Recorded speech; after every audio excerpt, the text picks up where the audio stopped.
Hey, thank you for watching my video. Today we're going to pull off the back end of a CBR1000RR. So this bike was pretty much totaled. So we're going to fix up this rim. We're going to remove the chain guard, the chain, the sprockets, put a new rear tire on it. But this video is mainly going to focus on removing the rear wheel and pulling off the sprockets, cutting the chain.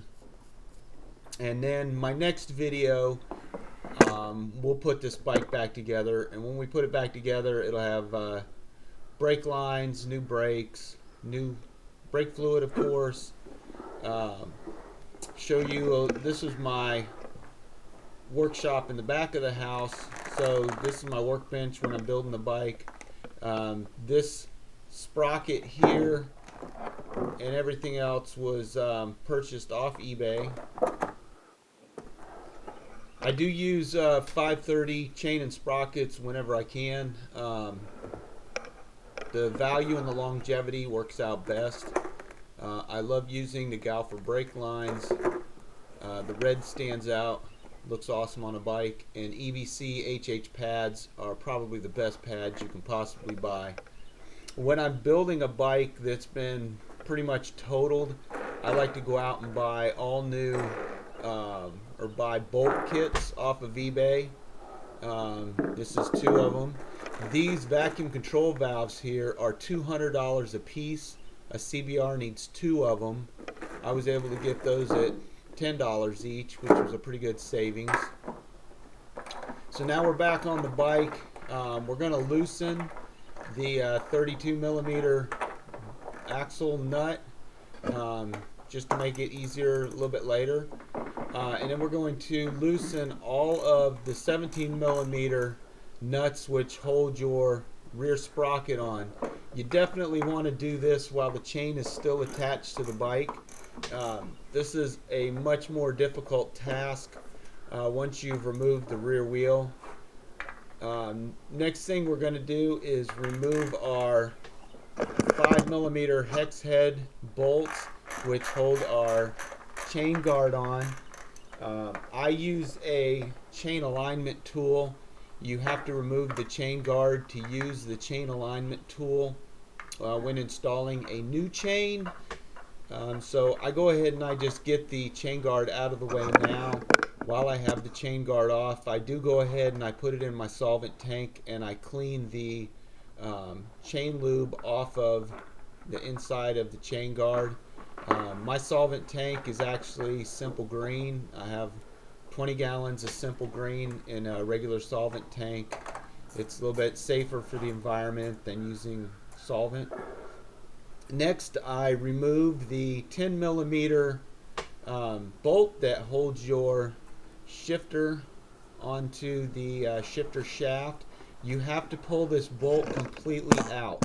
If you do not pull the bolt completely out of the little clamp, you will never get that clamp off. You can see on your shifter shaft that there's a little indentation in there, and that's where that bolt rides to keep that clamp from sliding off. Next are the 2 8 millimeter bolts which hold the cover for the countershaft sprocket. There's one on the top, there's one on the bottom. And with the hoses that run on the front of the countershaft sprocket cover, it does make it a little bit difficult. But don't worry, this is just plastic. You're not going to scratch anything or hurt anything on the bike. You can pry this away from your bike. Just fight it and pull it out. So while I have this part, I am going to clean all of the chain lube that is on the inside of that countershaft sprocket cover. And while the chain is still attached, you want to hold your rear brake down, and this will allow you to loosen the countershaft sprocket bolt. If the guy that was in here before you was a jerk and he put this bolt on with an impact wrench, it's going to be impossible for you to get that bolt back off this time. The easy way to get the chain off the bike is using bolt cutters. You can use a chain tool and just push one of the pins through the link, but this is absolutely the fastest way to remove a chain. Once the chain is off the bike, go ahead and finish removing your countershaft sprocket. So typically I would put the new countershaft sprocket on, but there's a lot of gunk and debris up in here. When we put this bike together, you'll see that I have pressure washed most of the bike, and the bike will look clean. So here's our new sprocket. The sprockets that I'm using for this bike and the chain are rated for a 1400cc bike. This is only a 1000cc bike. So that extra tensile strength will give you a couple extra miles on the chain and sprockets. I prefer longevity over weight loss. It's your money, you decide. If you want your bike to go faster with more unsprung weight, hey, go on a diet, stop drinking so many freaking beers. And once you drop 20, 50 pounds off that big old belly you're hanging around, this bike will be a lot faster. So we pull out our rear axle, and now we are removing our rear brake caliper. We're going to pull the wheel out. We're going to take this spacer and we're going to set it off to the side. Now we're going to finish removing the nuts which hold our rear sprocket on. This is a good time, and you'll see when I put these back on that they're clean. So I'm going to put these into my solvent tank and scrub them with Simple Green. It gives them a little bit more of a sparkle. This is an aluminum sprocket. We're going to replace it with the 530 steel sprocket. I like Vortex. I like the black Vortex sprockets with the gold chain. They make the bike really look good. I'm matching it up with the stock gearing, 16 in the front, 42 in the rear. You can see how worn out that sprocket is compared to the new one. So here's our new steel Vortex sprocket. And you can see the 42 matches up with the 42 on the sprocket that I'm taking off, and you can see how sharp and pointy these teeth are.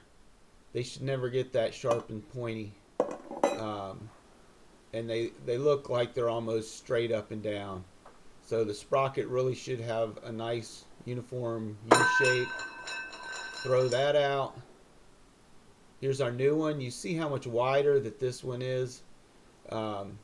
Again, 530. Yeah, sure, put a 525 or a 520 chain and sprocket kit on your bike, but you're going to be changing it out more often. So I went ahead and I put my carrier in the solvent tank and cleaned it up. My washers went through the solvent tank. They're shiny again. I got all the chain lube off of them. And now on my lock nuts, they're shiny again. Simple Green does a really nice job of cleaning up the grease and debris off of anything. Again, it's a lot safer on the environment than using regular solvent. And regular solvent can be very difficult to dispose of. You can't just get rid of it anywhere. And if you have a 20-gallon solvent tank like I do, it's almost impossible to get rid of 20 gallons of solvent. So we're going to torque these down later on once we put the rear wheel on.